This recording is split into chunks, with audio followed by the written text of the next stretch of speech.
Alors bonjour à tous, aujourd'hui un tuto sur iMovie, donc qui est sur iPad. Je vais utiliser un iPad sous iOS 9, le tout dernier système. Donc pourquoi iMovie? iMovie, c'est un logiciel de montage vidéo, et pas seulement, on va le voir. Il est surtout gratuit si vous avez déjà un iPhone, un iPod, un iPad ou un Mac, vous l'avez déjà. Enfin, il faut le télécharger sur l'App Store, mais il est gratuit. C'est un logiciel qui est quand même de qualité, même s'il y a quelques limites sur la version iPad. C'est un logiciel de qualité. Il travaille en 1080 points, il y a toutes les options de montage qu'on peut espérer. Bon, les limites qu'on va rencontrer, je vous les expliquerai au fur et à mesure. Elles sont contournables, il n'y a rien de bien méchant. En tout cas, pour l'usage qu'on en a, je vous rappelle qu'on est en milieu scolaire, c'est largement suffisant. En plus, c'est un logiciel qui présente l'avantage d'être 3 en un.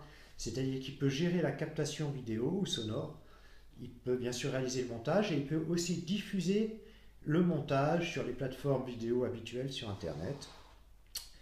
Et un dernier avantage encore de ce logiciel, c'est plutôt lié au matériel, c'est-à-dire à l'iPad, c'est que chez Apple, donc dans l'écosystème Apple, il y a une fonctionnalité qui est très intéressante qui s'appelle AirDrop.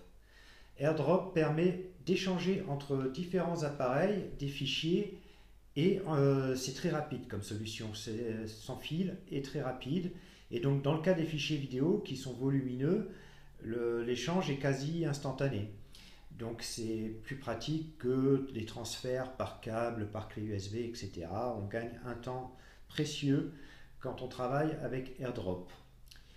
Donc ça permet aussi par exemple de prendre des séquences vidéo avec un iPhone et de les transférer donc quasi instantanément sur l'iPad avec lequel on va faire le montage. Alors justement à propos pour ce tuto, je vais donc utiliser un iPad. Ici j'ai un iPad Air 2. Donc bon, il fait 64 gigaoctets de capacité mémoire, c'est un gros iPad. Je reviendrai en fin de vidéo sur le matériel nécessaire pour exploiter dans de bonnes conditions iMovie. Et finalement, c'est pas très cher, sachant que c'est une solution complète. Alors pour lancer l'application, c'est une icône blanche et violette. On y va. Donc vous arrivez sur un écran d'accueil. Donc vous avez la possibilité de créer un nouveau projet. Puis là, ce sont deux projets existants sur lesquels on va travailler. Donc vous êtes en mode projet. On va appuyer sur plus et on va sélectionner de suite film. Bande-annonce, c'est à part. Alors on voit, il y a plusieurs thèmes. Vous voyez, je peux faire défiler les thèmes. Simple, joyeux, moderne, etc. Alors, ces thèmes, ça va servir à définir l'habillage, c'est-à-dire essentiellement la transition entre plusieurs plans et la typographie quand on va avoir du texte ou des titres à l'écran. Donc, on en prend au hasard. De toute façon, il est possible en cours de montage de changer le style. Donc, je choisis par exemple le style moderne et je vais appuyer sur créer. Donc voilà ma fenêtre. Normalement, la première fois que vous l'utilisez, vous tombez sur un écran un peu noir comme ça. Alors il y a une ligne en haut. On va de suite la détailler. En fait, on va voir que l'écran se divise en 5 zones, mais pour l'instant, elles ne sont pas toutes visibles. Donc vous avez une ligne en haut avec un bouton OK qui permet de revenir à l'écran d'accueil. Hop. Vous avez le titre du projet qu'on peut modifier ultérieurement, un bouton d'aide, il suffit d'appuyer dessus pour avoir une aide, bon pas très intéressant, un bouton de paramétrage, de configuration, qui va permettre justement en cours de route de changer de thème, ou alors de mettre aussi un filtre vidéo sur l'ensemble du projet, donc bon on s'en sert pas tous les jours. Et vous avez enfin le bouton des médias, avec il y a une petite pellicule et une petite note de musique, qui va ouvrir une fenêtre sur le côté et permettre d'avoir accès aux vidéos, aux photos et aux musiques et effets sonores audio qui sont stockés dans la pellicule ou dans l'iPad d'une manière générale. Donc je vais choisir par exemple une vidéo pour commencer à travailler et pouvoir expliquer la suite j'importe là vite fait une vidéo, on reviendra sur ce principe un peu plus tard. Donc voilà, là on a une fenêtre d'aperçu. Donc toutes les actions que je vais entreprendre vont être visibles en temps réel, en direct sur cette fenêtre.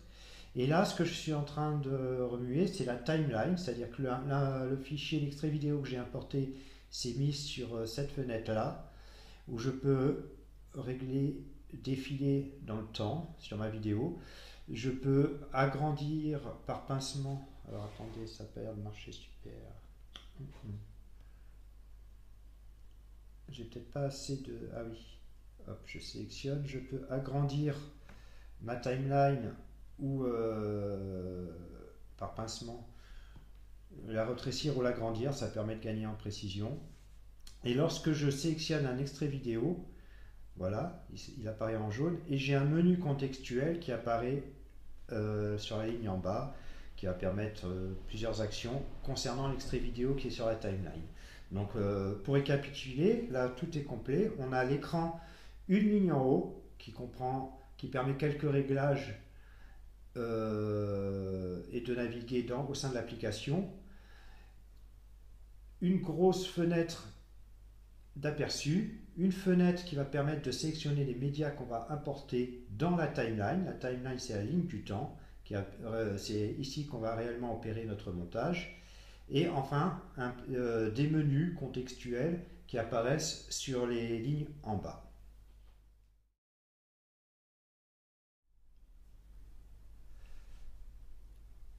Alors, dans un premier temps, nous allons nous intéresser à manipuler un extrait vidéo dans la timeline. Alors, j'en importe un au hasard, par exemple celui-là. Je reviendrai sur l'importation un peu plus tard. Donc voilà, c'est une vidéo d'un signe. Donc comment ça se passe? Déjà pour manipuler la timeline, donc on glisse à gauche, à droite. On a un petit bouton play qui permet de voir l'aperçu en direct avec le son. Alors, quand je sélectionne un extrait vidéo, il s'entoure de jaune. Alors si je suis à une extrémité, je peux, en appuyant le doigt, ah ça a raté, je peux choisir le départ de ma vidéo, voilà, ou la rétrécir un peu. Hop. Voilà. Je peux aussi choisir, par exemple, d'éliminer un extrait. Imaginons que je ne veuille pas voir ce personnage qui apparaît ici. Je me mets un peu avant. Alors, on va voir comment ça se passe, justement. Quand je clique, la vidéo s'entoure de jaune et j'ai un menu contextuel qui apparaît en bas. Alors là, il suffit de demander scinder. Donc, je clique d'abord sur la paire de ciseaux, je fais scinder et ça va couper mon extrait vidéo à cet endroit-là, à l'endroit où il y a le repère blanc. J'avance un peu et voilà, le personnage n'est plus visible. Je me mets ici et je refais à nouveau scinder. Voilà, j'ai donc coupé mon extrait vidéo en 3 parties. Et si je veux supprimer celui du milieu, je le sélectionne et je fais supprimer. Et voilà, j'ai mes 2 morceaux collés.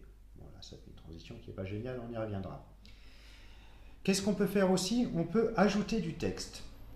Alors je clique sur mon extrait vidéo, hop, j'ajoute du texte. Alors c'est le bouton titre ici, le 4e. Ah, je profite, on est sous iOS 9.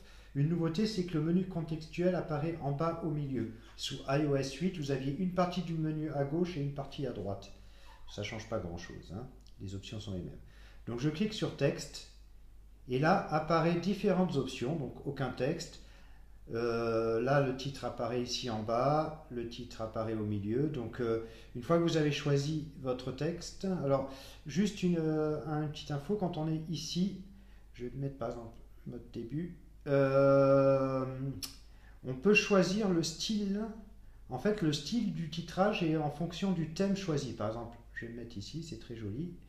On va pas prendre si gros, on va se mettre en milieu. J'ai plusieurs options pour chaque titre, donc là, je me mets là. Option un titre au milieu et voilà, mon titre va apparaître ici au lancement de la vidéo. Donc pour éditer le titre, je clique dessus et je mets le nom que je veux, par exemple les signes. Terminé, voilà. Et si je vais au début de ma vidéo, voilà, vous allez me dire le titre il va rester jusqu'à la fin de la vidéo. Alors pour justement arrêter le titre ou le faire commencer à l'endroit désiré, on va scinder la vidéo. Donc je retourne dans mon option action et je fais scinder. Et là, à partir du point de scindage, de coupe, le titre disparaît. Donc ça me donne, vous voyez, pas mal, hein. On peut aussi, toujours dans notre fenêtre timeline, on peut régler la vitesse de l'extrait vidéo. Là, je suis en x1, mais je peux aller beaucoup plus vite. Je suis passé à x2. Voilà. Avec au passage le son qui est modulé. Je peux aussi descendre au ralenti. Là, je suis à 1/8. Avec toujours le son qui ralentit. Alors si on ne veut pas toucher à la modalité du son, il y a une option dans les paramètres. La vitesse modifie la tonalité, on met oui ou non. D'ailleurs je me suis raté, je recommence. Hop, voilà. Mais bon, il n'y a pas trop d'intérêt à changer la vitesse, sauf cas exceptionnel. Donc je repars en 1. En 1.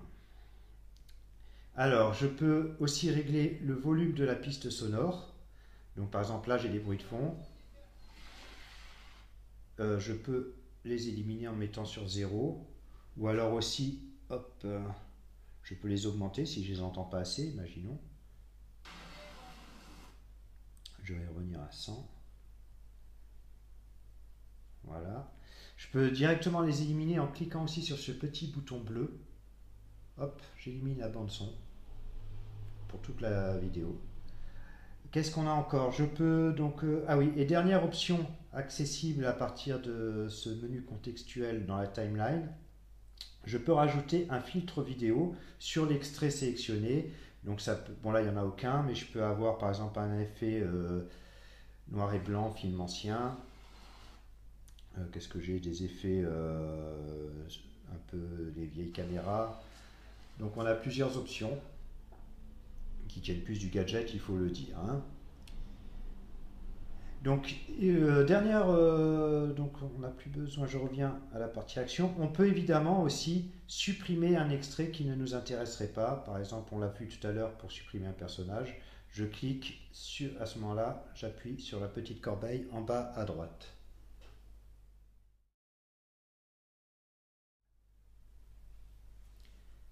Donc après avoir vu ce qu'on pouvait faire d'une vidéo, d'un extrait vidéo dans la timeline, on va voir comment importer les options qu'on a pour importer une vidéo, une photo ou un extrait sonore dans la timeline. Alors ça se passe ici, vous avez donc dans cette fenêtre là, vous pouvez importer des vidéos, des photos en cliquant ici ou des extraits sonores. Alors on va prendre l'exemple d'une vidéo, donc bon, j'ai déjà importé une vidéo tout à l'heure, donc on peut ensuite naviguer dans différents répertoires, je reviens là, donc c'est que des choses, que des vidéos qui sont contenues dans la pellicule de votre iPad, mais vous pouvez créer des répertoires dans la pellicule, vous les voyez arriver ici. Par exemple, ici j'ai un répertoire Méditerranée. Je vais aller chercher une autre vidéo que j'aurai là-dedans. Voilà. Par exemple, ici. Donc, quand on sélectionne une vidéo dans la fenêtre aperçue, dans la fenêtre des médias, on a possibilité de voir un aperçu de cette vidéo. Voilà. Si elle nous plaît bien, donc j'arrête l'aperçu, je reviens à la situation d'avant. Donc je peux l'importer directement en cliquant sur la flèche du bas. Alors où est-ce qu'elle va s'importer? Elle ne va pas s'importer là où j'ai mon repère, mais elle va s'importer au point de coupe le plus près du repère. Donc théoriquement, elle devrait se mettre ici. Hop, voilà, elle s'est mise ici. Alors on va voir que c'est pas toujours... voilà. Donc on a... La vidéo s'est mise là, j'avance et on revient sur notre vidéo des signes. Donc si vous voulez incruster précisément une vidéo en un endroit, il faut au préalable mettre un point de coupe et à ce moment-là, vous choisissez une vidéo et elle s'intégrera à l'endroit où vous avez mis votre point de coupe. D'accord? Donc... toujours quand on est dans cette configuration-là, on a possibilité de choisir la longueur de l'extrait vidéo la partie d'extrait vidéo qu'on veut importer. Bon, ceci dit, c'est pas toujours très pratique. Moi, je préfère le faire depuis la timeline où on a un contrôle beaucoup plus précis de la longueur qu'on peut importer. Voilà. Euh,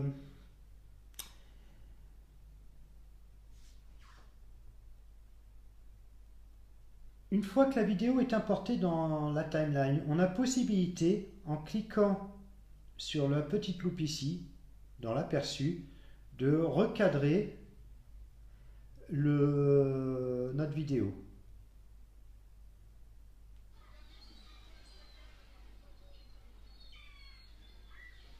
Voilà.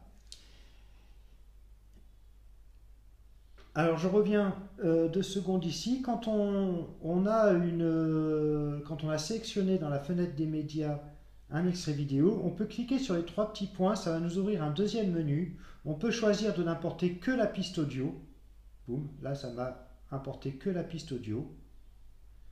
On peut choisir d'importer en surimpression la vidéo, c'est-à-dire qu'elle va se mettre par-dessus la première, mais contrairement à la première façon d'importer direct où on faisait un point de coupe et on insérait notre vidéo à l'intérieur, là il n'y a pas besoin de point de coupe, elle se met par-dessus la première, ce qui fait qu'on a 2 vidéos qui tournent en même temps. La première n'est pas interrompue, ça peut être un effet très intéressant aussi. On peut de la même manière, donc j'efface pour recommencer, je peux aussi choisir, toujours par ce petit module, de l'intégrer en mode incrustation. Et vous voyez, là j'ai une petite fenêtre qui est apparue en haut à gauche. Alors on peut bien évidemment, en sélectionnant l'extrait vidéo, on peut déplacer cette petite fenêtre à l'endroit, là où bon nous semble. On peut aussi jouer sur la taille de la fenêtre. Et en cliquant, je vais le remettre là, et en cliquant sur la petite loupe à côté, on peut aussi, comme tout à l'heure, choisir de centrer, de zoomer, de centrer notre vidéo.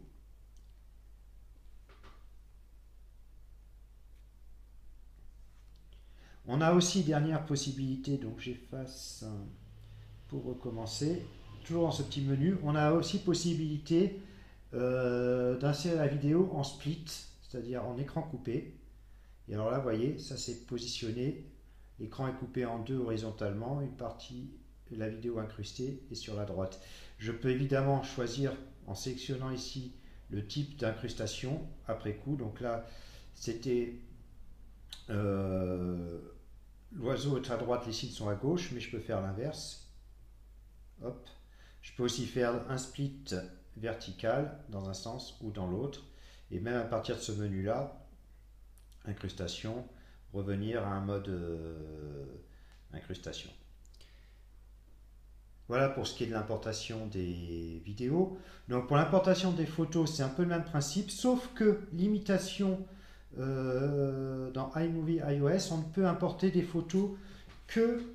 donc là je suis dans un répertoire, je vais aller dans Méditerranée, je ne peux importer des photos que dans ma timeline, je ne peux pas les mettre en surimpression comme tout à l'heure avec des vidéos. Alors je vais quand même vous parler de l'effet Ken Burst. Hop, je sélectionne ma photo. Donc là l'effet Ken Burst est activé. Qu'est-ce que c'est que l'effet Ken Burst? C'est quand on a une image fixe, c'est zoomer dedans, changer d'échelle, se déplacer de manière à la rendre vivante. Regardez ce que ça donne. Donc là il est activé par exemple. On est sur une photo, mais la photo bouge au sein de la vidéo. Donc cet effet peut se régler. Vous sélectionnez votre photo, vous pincez et positionnez pour avoir l'image de fin. Mettons que je veuille finir là-dessus. Donc hop, on va finir, je reviens, hop, on finit là-dessus et on commence, par exemple, par ici. Donc ça va me donner, quand je vais lire, un gros zoom sur les signes. Je peux bien sûr désactiver cet effet Ken Burst en cliquant ici. À ce moment-là, j'aurai l'image fixe. Voilà pour ce qui est de l'importation des photos. Donc on ne peut malheureusement pas incruster des photos au sein d'une vidéo. En fait, il y a une astuce, ça consiste à préparer un fichier vidéo à partir d'une photo, et comme il est possible d'incruster une vidéo dans une autre, à ce moment-là, on incruste notre photo en réalité sous forme de fichier vidéo. Ça fait une manip supplémentaire. Et bon, pour l'importation de l'audio, c'est exactement pareil, hein, on clique sur audio. Alors vous avez des musiques qui peuvent être dans votre répertoire musique de l'iPad. Sinon, il y a tout un tas d'effets sonores intégrés à iMovie. Par exemple, on va en prendre un des acclamations d'enfants. Donc je l'écoute. Si ça me plaît, je le descends. Et voilà, il vient se mettre sur la vidéo, il n'y a pas de souci. Alors maintenant on va parler des transitions vidéo. Alors regardez par exemple ici, entre ces deux, enfin, on va peut-être prendre deux vidéos, ça sera, alors on va se mettre à un endroit où j'ai deux vidéos, ici par exemple, j'ai ces signes et le palmier. Donc on peut cliquer sur le petit carré, alors sur le petit carré noir qui est entre les deux extraits vidéo, et là j'accède au menu des transitions. Alors par défaut là j'ai aucune transition, mais je peux prendre la transition qui correspond au thème que j'ai sélectionné. Alors j'avais un thème, je ne sais plus lequel, un format, voilà, on dirait CNN, mais je peux changer ça. Je vais prendre un thème un peu plus rigolo, je vais prendre celui-là par exemple. Hop. Et alors à ce moment-là, quand je reviens ici, ma transition, ça va être, voilà. Bon, je peux aussi choisir d'autres, donc dissoudre d'autres thèmes, hein. Voilà, des fondus plus classiques, des glissés. Hop. Bon, le fondu noir classique. Enfin, je vous invite à essayer toutes les transitions possibles. Attention, on a aussi tendance à surcharger nos vidéos de transition un peu fantaisistes. Ce n'est pas nécessaire, hein. Le plus simple, ça reste toujours l'absence de transition. Donc vous pouvez, une fois que vous avez choisi votre transition, régler la durée de la transition. Alors ça va de une demi-seconde à 2 secondes. Mais vous pouvez aussi, en cliquant sur la double flèche jaune, hop, choisir bien les deux images qui vont servir de où commence et où finit la transition.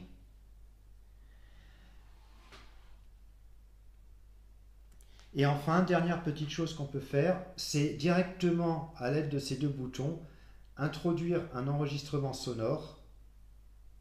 Voilà, là il m'enregistre directement. Et hop, enregistrer. Voilà, ça va commencer dans 3 secondes. Donc là il m'enregistre directement, on voit que ça va se superposer à la vidéo.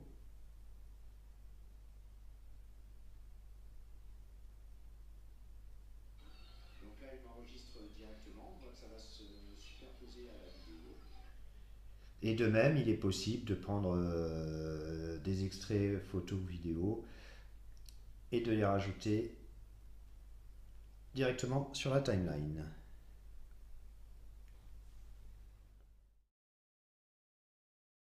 Voilà, nous arrivons à la fin de notre tuto. Nous avons donc appris à manipuler une vidéo ou un extrait vidéo sur la timeline, à l'éditer, à en importer. On voit bien les différentes parties de notre écran. Il nous reste plus qu'une chose à faire, c'est l'enregistrer et le diffuser. Donc imaginons qu'on soit satisfait de notre petite vidéo ici. Pour passer à l'étape d'enregistrement et de diffusion, on va cliquer sur OK en haut à gauche. Voilà. Et on arrive à une fenêtre où on va pouvoir éditer le titre du film.